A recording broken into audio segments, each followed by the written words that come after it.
23 বছর পর্যন্ত মানুষকে ইসলামের দিকে আহ্বান করার পর এখন হযরত মুহাম্মদ সাল্লাল্লাহু আলাইহি ওয়াসাল্লাম সম্পূর্ণ আরবের শাসক হয়ে গিয়েছিলেন এবং সম্পূর্ণ আরব তাদের মূর্তি পূজাকে ছেড়ে দিয়ে ইসলামের দিকে অনেক দ্রুত গতিতে অগ্রসর হচ্ছিল। আর এই সময় ইসলামিক এম্পায়ার একটা গ্লোবাল পাওয়ারে পরিণত হয়ে যায়। কিন্তু এটার মানে এই ছিল যে এখন হযরত মুহাম্মদ সাল্লাল্লাহু আলাইহি ওয়াসাল্লামের জীবনের উদ্দেশ্য সম্পূর্ণ হতে চলেছিল। আরবকে জয় করার পর এই খবর পুরো দুনিয়াতে ছড়িয়ে পড়ল যে আরবে একজন নবী এসেছেন যিনি কিনা প্রথমবার সম্পূর্ণ আরবকে একজন খোদার নামে একত্রিত করেছেন, আর যার পরে সম্পূর্ণ পৃথিবীতে হযরত মুহাম্মদ সাল্লাল্লাহু আলাইহি ওয়াসাল্লামের ব্যাপারে আলোচনা হতেও শুরু করে এবং মানুষজন হযরত মুহাম্মদ সাল্লাল্লাহু আলাইহি ওয়াসাল্লামের ব্যাপারে জানার জন্য দূর দূর থেকে আসতে লাগলেন। আর যেটার পরে মুহাম্মদ সাল্লাল্লাহু আলাইহি ওয়াসাল্লাম নিজের জীবনের সর্বপ্রথম এবং সর্বশেষ হজের উদ্দেশ্যে রওনা হলেন এবং সেখানে তিনি হুজ্জাতুল বিদার খুতবাও দিতে শুরু করলেন। এই খুতবার মাত্র 10 বছর পূর্বে বদরের যুদ্ধে হযরত মুহাম্মদ সাল্লাল্লাহু আলাইহি ওয়াসাল্লামের সঙ্গে শুধুমাত্র 313 জন মুসলিম ছিলেন, কিন্তু এখন মাত্র 10 বছর পর হযরত মুহাম্মদ সাল্লাল্লাহু আলাইহি ওয়াসাল্লামের সামনে 1 লক্ষেরও বেশি মানুষ দাঁড়িয়েছিলেন, যার মধ্যে সকল জাতি শ্বেতাঙ্গ, কৃষ্ণাঙ্গ, ব্রাউন সকলেই দাঁড়িয়েছিলেন এবং সেখানে হযরত মুহাম্মদ সাল্লাল্লাহু আলাইহি ওয়াসাল্লাম পৃথিবীতে সর্বপ্রথম বর্ণবাদকে শেষ করার হুকুম দেন এবং বলেন যে কোনো শ্বেতাঙ্গের কোনো কৃষ্ণাঙ্গের উপর এবং আরবের কোনো অনারবের উপর কোনো অগ্রাধিকার নেই এবং তিনি নারীদের অধিকার নিয়েও কথা বলেন। হযরত মুহাম্মদ সাল্লাল্লাহু আলাইহি ওয়াসাল্লাম সেই দিন যা যা বলেছিলেন তার মধ্যে অনেকগুলোই আজও ইউএন চার্টারের অংশ হয়ে আছে। এই খুতবার শেষে সেখানে উপস্থিত সকলে সাক্ষ্য দেয় যে হযরত মুহাম্মদ সাল্লাল্লাহু আলাইহি ওয়াসাল্লাম দুনিয়ার সর্বশেষ পয়গম্বর হওয়ার হক আদায় করে ফেলেছেন।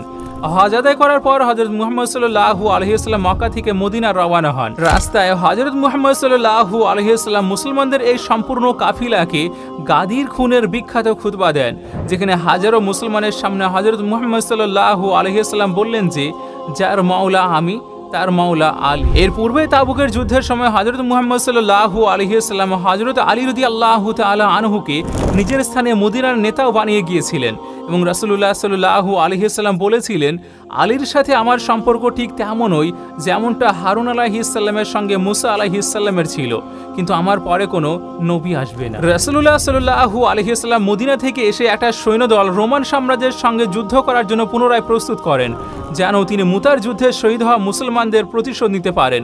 আর এই সৈন্যদলের নেতা জায়েদ বিন হারিসার পুত্র ওসামাকে বানানো হয়, কেননা তার পিতা জায়েদ বিন হারিসা মুতার যুদ্ধে মুসলমানদের কমান্ডার ছিলেন এবং সেই যুদ্ধে শহীদ হয়ে যান।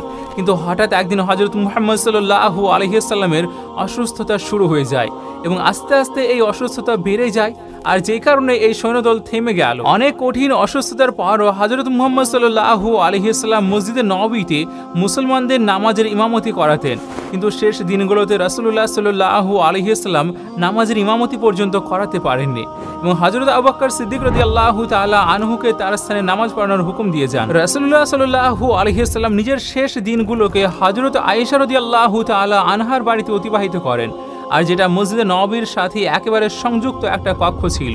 কিন্তু এরপরে হযরত মুহাম্মদ সাল্লাল্লাহু আলাইহি ওয়াসাল্লামের অসুস্থতা বেড়ে যায়, আর হঠাৎ করে একদিন হযরত আয়েশা রাদিয়াল্লাহু তাআলা আনহার বাড়ি থেকে আওয়াজ আসলো যে রাসূলুল্লাহ সাল্লাল্লাহু আলাইহি ওয়াসাল্লাম এই পৃথিবী থেকে ইন্তেকাল করেছেন। যেটা শুনে মদিনার মানুষজন একেবারে অবাক হয়ে গেল যে এটা কিভাবে হতে পারে, কেননা সেই সময় রাসূলুল্লাহ সাল্লাল্লাহু আলাইহি ওয়াসাল্লামের বয়স মাত্র 61 বছর ছিল এখনকার ক্যালেন্ডার অনুযায়ী, এবং ইসলামিক ক্যালেন্ডার অনুযায়ী ওনার বয়স ছিল মাত্র 63 বছর। এবার আস্তে আস্তে এই খবর পুরো মদিনাতে ছড়িয়ে পড়ে এবং মদিনার মানুষজন জোরে জোরে কান্নাকাটি করতে শুরু করেন, আর যার কারণে হযরত ওমর রাদিয়াল্লাহু তাআলা আনহু ভীষণ রেগে যান এবং উনি তলোয়ার বের করে বলেন যে যে বলবে হযরত মুহাম্মদ সাল্লাল্লাহু আলাইহি ওয়াসাল্লাম জীবিত নেই তার মাথা আমি এখনই কেটে ফেলবো। তিনি হযরত মুসা আলাইহিস সালামের মতো কিছু সময়ের জন্য গিয়েছেন এবং তারপর পুনরায় ফিরে আসবেন, কেননা ফিরাউনের গোলামি থেকে আজাদ হওয়ার পর যখন বনি ইসরাইল মরুভূমিতে 40 বছর পর্যন্ত ঘুরছিল, হযরত মুসা আলাইহিস সালাম তখন তার উম্মতদেরকে ছেড়ে দিয়ে 40 দিনের জন্য তুর পাহাড়ে আল্লাহর সঙ্গে কথা বলার জন্য গিয়েছিলেন। আর যার পর তার উম্মতরা অর্থাৎ বনি ইসরাইলরা এটা মনে করছিল যে হযরত মুসা আলাইহিস সালাম ওয়াফাত পেয়েছেন, কিন্তু আসলে মুসা আলাইহিস সালাম জীবিত ছিলেন এবং 40 দিন পর ফেরত এসেছিলেন। এই জন্য হযরত ওমর রাদিয়াল্লাহু তাআলা আনহু এটা বললেন যে রাসূলুল্লাহ সাল্লাল্লাহু আলাইহি ওয়াসাল্লাম আল্লাহর সঙ্গে দেখা করার করার পর ফেরত চলে আসবেন। আর এটা তিনি এই জন্য বলছিলেন কেননা হযরত মুহাম্মদ সাল্লাল্লাহু আলাইহি ওয়াসাল্লাম সবসময় বলতেন যে একদিন আমরা রোমান সাম্রাজ্য এবং পার্সিয়ান সাম্রাজ্য দুটোকেই জয় করব, আর মুসলমানরা পৃথিবীর সবচাইতে শক্তিশালী জাতিতে পরিণত হবে। তাই এখন এটা কিভাবে সম্ভব যে এইসব হওয়ার আগেই রাসূলুল্লাহ সাল্লাল্লাহু আলাইহি ওয়াসাল্লাম মুসলমানদেরকে ছেড়ে চলে যাবেন? কিন্তু হযরত ওমর রাদিয়াল্লাহু তাআলা আনহু এটা জানতেন না যে একদিন আল্লাহ তাআলা ওনার হাতেই এই সকল এলাকা জয় করাবেন। হযরত ওমর রাদিয়াল্লাহু তাআলা আনহু তলোয়ার নিয়ে মসজিদে নববীতে দাঁড়িয়েছিলেন, যখন কিনা আবু বকর সিদ্দিক রাদিয়াল্লাহু তাআলা আনহু, যিনি রাসূলুল্লাহ সাল্লাল্লাহু আলাইহি ওয়াসাল্লামের সবচাইতে ঘনিষ্ঠ বন্ধু ছিলেন, তিনি হযরত আয়েশা রাদিয়াল্লাহু তাআলা আনহার বাড়িতে রাসূলুল্লাহ সাল্লাল্লাহু আলাইহি ওয়াসাল্লামের কাছে গেলেন এবং ওনার মাথায় চুমু দিলেন। হযরত ওমর রাদিয়াল্লাহু তাআলা আনহু এখনো তলোয়ার নিয়ে দাঁড়িয়েছিলেন এবং মানুষদেরকে রাসূলুল্লাহ সাল্লাল্লাহু আলাইহি ওয়াসাল্লামের ব্যাপারে বলা থেকে বাধা দিচ্ছিলেন। কিন্তু হযরত আবু বকর সিদ্দিক রাদিয়াল্লাহু তাআলা আনহু রাসূলুল্লাহ সাল্লাল্লাহু আলাইহি ওয়াসাল্লামের মিম্বারে চড়লেন এবং বললেন যে ওমর বসে পড়ো। কিন্তু হযরত ওমর রাদিয়াল্লাহু তাআলা আনহু তবুও দাঁড়িয়ে থাকলেন। হযরত আবু বকর সিদ্দিক রাদিয়াল্লাহু তাআলা আনহু সবাইকে বললেন ওমরকে ছেড়ে দাও, আর তারপর তিনি নিজের জীবনের সবচাইতে গুরুত্বপূর্ণ ভাষণকে শুরু করলেন। হযরত আবু বকর সিদ্দিকের সম্পর্কে সকলে জানতেন যে যখনও রাসূলুল্লাহ সাল্লাল্লাহু আলাইহি ওয়াসাল্লাম কোনো কথা বলতেন তখন সবার প্রথমে কান্না করতেন হযরত আবু বকর সিদ্দিক রাদিয়াল্লাহু তাআলা আনহুই। কিন্তু যেদিন সারা মদিনা জোরে জোরে কান্নাকাটি করছিল, সেই দিন আবু বকর রাদিয়াল্লাহু তাআলা আনহু তার কষ্টকে নিয়ন্ত্রণ করে নেন, কেননা উনি জানতেন যে এটা কেবল কান্নাকাটি করার দিন নয়, বরং রাসূলুল্লাহ সাল্লাল্লাহু আলাইহি ওয়াসাল্লামের মিশনকে সামনের দিকে এগিয়ে নিয়ে যাওয়ার দিন। তাই তিনি রাসূলুল্লাহ সাল্লাল্লাহু আলাইহি ওয়াসাল্লামের মিম্বারে দাঁড়ালেন এবং সকল মুসলমানদেরকে উদ্দেশ্য করে বললেন, হে মুসলমানরা, তোমাদের মধ্যে যারা যারা মুহাম্মাদের ইবাদত করতে, তারা জেনে নাও যে মুহাম্মদ ইন্তেকাল করেছেন। আর তোমাদের মধ্যে যারা আল্লাহ তাআলার ইবাদত করতে, তারা জেনে নাও আল্লাহ তাআলা এখনো জীবিত আছেন, তিনি কখনো মৃত্যুবরণ করবেন না। যার পরে তিনি কোরআনের সেই আয়াত শোনালেন যেটা উহুদের যুদ্ধের পর নাজিল হয়, যখন উহুদের যুদ্ধে মুসলমানরা অনেক কঠিন সময় অতিবাহিত করছিলেন। কিছু শত্রুরা মাসাব বিন উম্মাইর রাদিয়াল্লাহু তাআলা আনহুকে শহীদ করে দেয়, যেটার পরে যুদ্ধের মধ্যে মুসলমানদের মধ্যে এই গুজব ছড়িয়ে পড়ে যে রাসূলুল্লাহ সাল্লাল্লাহু আলাইহি ওয়াসাল্লাম কেউ শহীদ করে দেওয়া হয়েছে, কেননা মাসাব বিন উম্মাইর রাদিয়াল্লাহু তাআলা আনহুর চেহারা রাসূলুল্লাহ সাল্লাল্লাহু আলাইহি ওয়াসাল্লামের সাথে অনেকটা মিল খেত। এই উহুদের যুদ্ধ হিজরতে 3 বছর পরে হয়, আর এই 3 বছরের মধ্যে মুসলমানরা রাসূলুল্লাহ সাল্লাল্লাহু আলাইহি ওয়াসাল্লামের সঙ্গে এতটা অ্যাটাচড হয়ে গিয়েছিলেন যে যেই কারণে ওনার শাহাদাতের খবর শোনার সাথে সাথে মুসলমানদের সকল সাহস ভেঙে যায়। আবার কিছু সাহাবা তো যুদ্ধের ময়দানে বসে কান্নাকাটি করতে শুরু করেন। মুসলমানরা একেবারে যুদ্ধ ছেড়ে দেওয়ার কাছেই এসে পড়ে, যেটার পরে আল্লাহ তাআলা কোরআনে বলেন, মুহাম্মদ শুধুমাত্র একজন রাসূল, যার আগে আরো রাসূল এসেছিলেন। তো যদি মুহাম্মদ ইন্তেকাল করেন কিংবা তাকে শহীদ করে দেওয়া হয়, তাহলে কি তোমরা ইসলাম থেকে পিছু চলে আসবে? যেমনই হযরত আবু বকর সিদ্দিক রাদিয়াল্লাহু তাআলা আনহু এই আয়াত মুসলমানদের সামনে তিলাওয়াত করলেন, তো হযরত ওমর, যিনি কিনা শারীরিকভাবে অনেক মজবুত এবং শক্তিশালী মানুষ ছিলেন, তিনিও সম্পূর্ণভাবে মাটিতে পড়ে গেলেন। এবং সাহাবারা পরবর্তীতে বললেন যে এটা এমন ছিল যেন আমরা প্রথমবারের মতো এই আয়াতটা শুনলাম। হযরত আবু বকর সিদ্দিক রাদিয়াল্লাহু তাআলা আনহুর বোঝানোর পরে মুসলমানরা ধীরে ধীরে বুঝতে পারলেন যে সত্যি সত্যি রাসূলুল্লাহ সাল্লাল্লাহু আলাইহি ওয়াসাল্লাম এই দুনিয়া থেকে ইন্তেকাল করেছেন। কিন্তু এবার যখন সকলে মসজিদে নববীতে উপস্থিত ছিলেন, তো হঠাৎ কিছু মানুষ এসে জানালেন যে মদিনার আনসাররা রাসূলুল্লাহ সাল্লাল্লাহু আলাইহি ওয়াসাল্লামের পরে তাদের নতুন নেতা শনাক্ত করতে যাচ্ছে। তো তখন হযরত আবু বকর, হযরত ওমর এবং হযরত আবু উবাইদা সোজা সেই মিটিংয়ের দিকে অগ্রসর হন। আর সেখানে তারা দেখতে পেলেন যে মদিনার অনেক আনসার হযরত সাদ বিন উবাদা রাদিয়াল্লাহু তাআলা আনহুকে বায়াত দিতে যাচ্ছেন, কেননা সাদ বিন উবাদা মদিনার সবচেয়ে বড় কাবিলা খাজরাজের সর্দার ছিলেন এবং এই ইসলামিক সাম্রাজ্যের রাজধানীও তখন মদিনা ছিল। তো এই জন্য মানুষ স্বাভাবিকভাবে ওনাকে পরবর্তী নেতা মনে করছিলেন।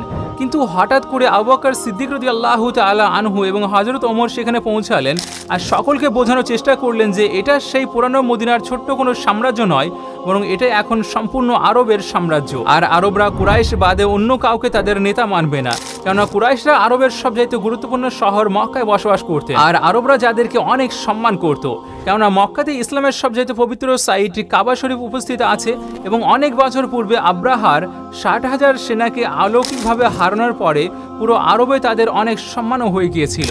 আর এখন মুহাম্মদ সাল্লাল্লাহু আলাইহি ওয়াসাল্লাম এই কুরাইশ কাবিলা থেকেই ছিলেন, যার মানে হলো গিয়ে এখন শুধুমাত্র কুরাইশরাই আরবকে একত্রিত করে রাখতে পারবে।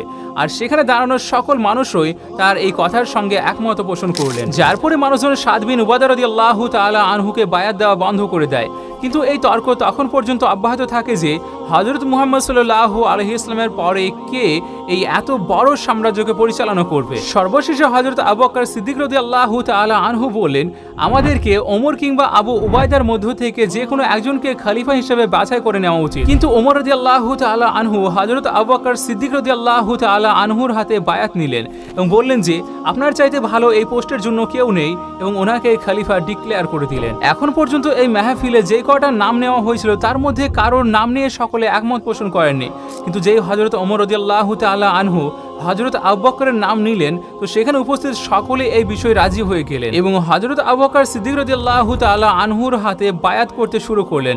আর এইভাবে কিছু সময়ের মধ্যেই এত বড় একটা সাম্রাজ্যের খলিফা মুসলমানদের মধ্য থেকে মাশওয়ারার মাধ্যমেই বাছাই করে নেওয়া হলো, যেখানে কিনা অন্যান্য সাম্রাজ্য সব সময় অনেক রক্তপাতের মাধ্যমে এই সিদ্ধান্ত করা হতো। আর সর্বশেষে হযরত আবু বকর সিদ্দিক রাদিয়াল্লাহু তাআলা আনহু 59 বছর বয়সে খলিফা হলেন। কিন্তু এই পুরো মিটিংয়ে একজন উপস্থিত ছিলেন না, হযরত আলী রাদিয়াল্লাহু তাআলা আনহু, কেননা তিনি রাসূলুল্লাহ সাল্লাল্লাহু আলাইহি ওয়াসাল্লামের দাফনের কাজে ব্যস্ত ছিলেন।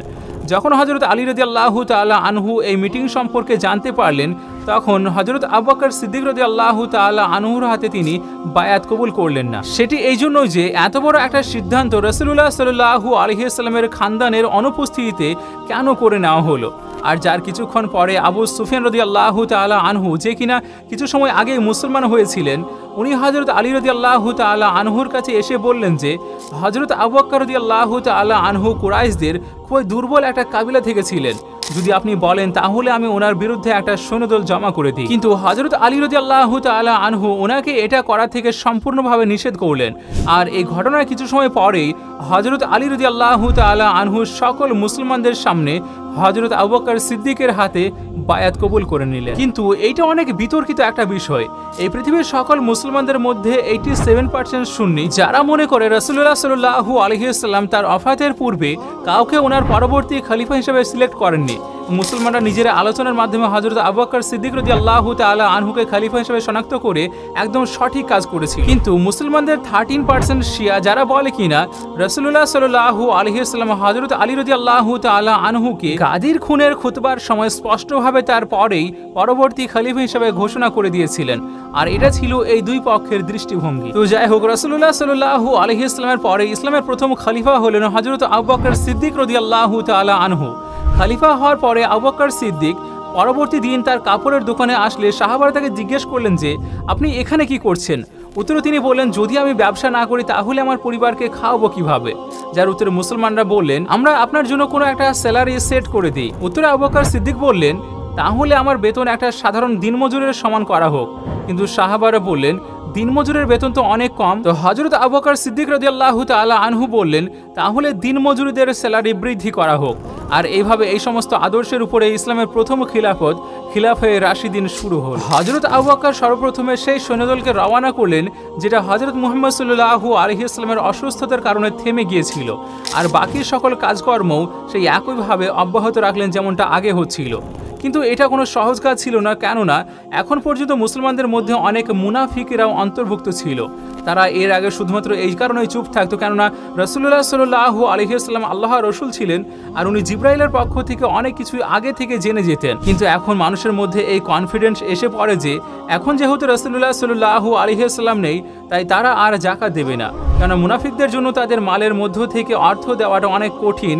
এবং সেটাই নয়, কিছু মানুষ হযরত মুহাম্মদ সাল্লাল্লাহু আলাইহি ওয়াসাল্লামের এত অসাধারণ সফলতাকে দেখে এটাকে অনুকরণ করার চেষ্টা করে এবং নবুয়তের মিথ্যা দাবি করে বসে, যার মধ্যে একজনের নাম ছিল মুসলমা কাজ্জাব। ভিডিও ভালো লাগার সবচেয়ে খুব সুন্দর ইজাহার হলো ভিডিওটিকে লাইক করে আপনার প্রিয়জন এবং ফ্যামিলির মাঝে অবশ্যই শেয়ার করুন। আপনাদের সঙ্গে আমি নাহিদ, আমাদের সঙ্গে জুড়ে থাকার জন্য শুকরিয়া।